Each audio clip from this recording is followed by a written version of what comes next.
Hello students, myself Sanjeev from USPC Jain Public School. So continuing the chapter 4 that is heat, today we are going to discuss the remaining part of the chapter that is sea breeze, land breeze and many more.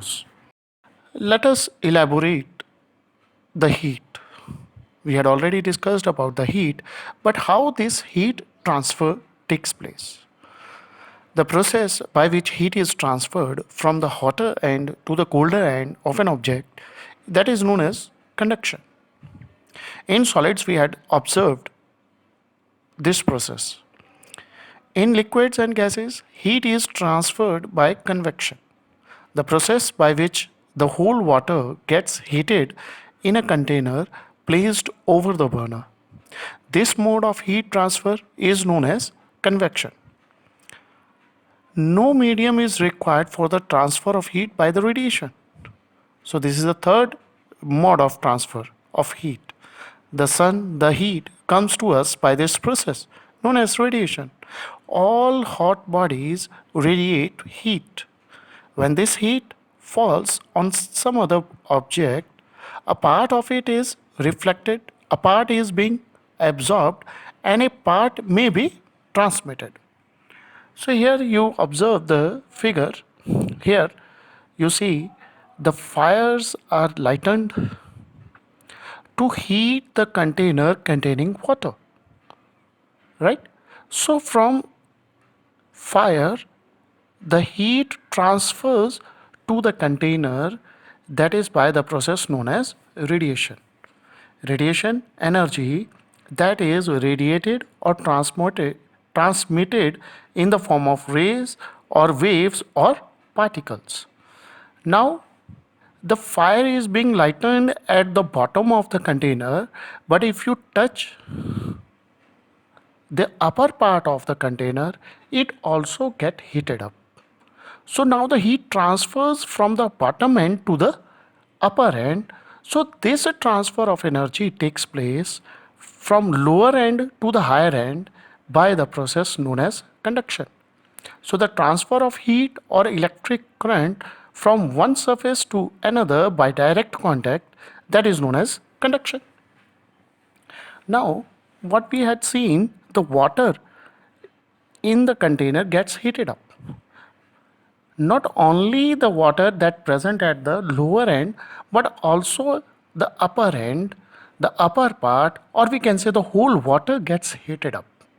So the energy takes place within the liquid, that is by the process known as convection. So the transfer of heat through a fluid, that is liquid or a gas, caused by molecular motion. So this process is known as convection. Here we are going to discuss about the various types of materials. So the materials which allow heat to pass through them easily are conductors of heat. For example, aluminium, iron, copper and many more. The material which do not allow heat to pass through them easily are poor conductors of heat, such as plastic, wood, etc. Poor conductors, they are also being known as insulators. The water and air, they are also poor conductors of heat. So here we are going to discuss how to distinguish between the conductors and insulators. So conductor is a substance that transmits heat or electricity, while the insulators, they restricts the transfer of heat and electricity.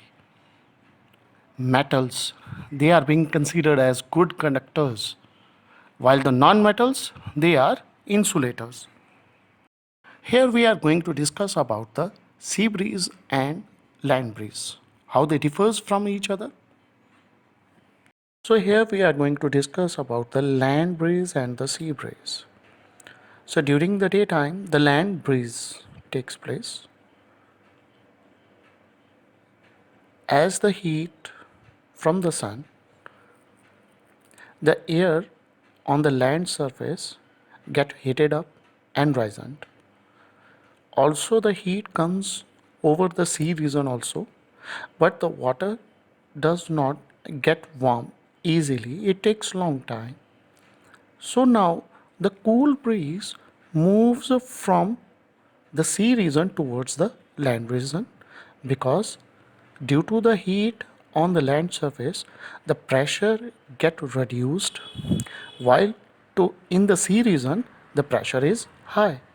So from high region to the lower region the wind blows. So cool breeze move towards the land during the daytime as it originates from the sea towards the land. So this is called land breeze. While during the night, a reverse process has been observed during the night. Now, during the night, the land region cools quickly while the sea, the water in the sea does not get cooled quickly.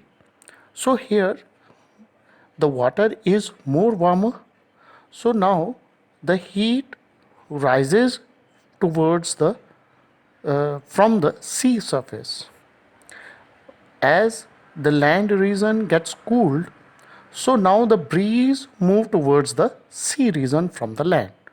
So this happens during the night, and these are called sea breeze. We are going to discuss to distinguish the land breeze from the sea breeze. The very first common difference is the breeze flows from land to sea, that is the land breeze, while the breeze flows from sea to land, that is called sea breeze. Land breeze is formed at night, while the sea breeze is formed during the daytime. Land breeze are the most common in autumn and winter due to the cooler nights, while the sea breeze are more often experienced during spring and summer season.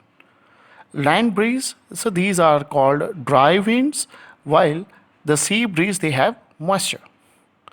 Land breeze they are weaker breeze, while the sea breeze they are termed as stronger breeze. Land breeze they are also being named as offshore wind, while the sea breeze they are being named as onshore wind. Land breeze caused by the decrease in the temperature of land, that is the land temperature, while the sea breeze caused by the increase in land temperature. In land breeze, the land is at a low pressure zone, while in sea breeze, the sea is at the low pressure zone. So, dark colored object absorb radiation better than the light colored objects. That is the reason we feel more comfortable in light colored clothes during the summer. Woolen clothes keeps us warm during winter. It is so because wool is a poor conductor of heat and it has a air trapped in between the fibers. This air prevents the flow of heat to the cold surrounding. So we feel warm. We prefer two thin blankets joined together instead of a one thick blanket. The reason because there would be a layer of air in between the blankets which acts as an insulator and ultimately it prevents the flow of heat to the cold surroundings and we feel warm मतलब more warm. Thank you. Have a nice day. Stay safe. Study online.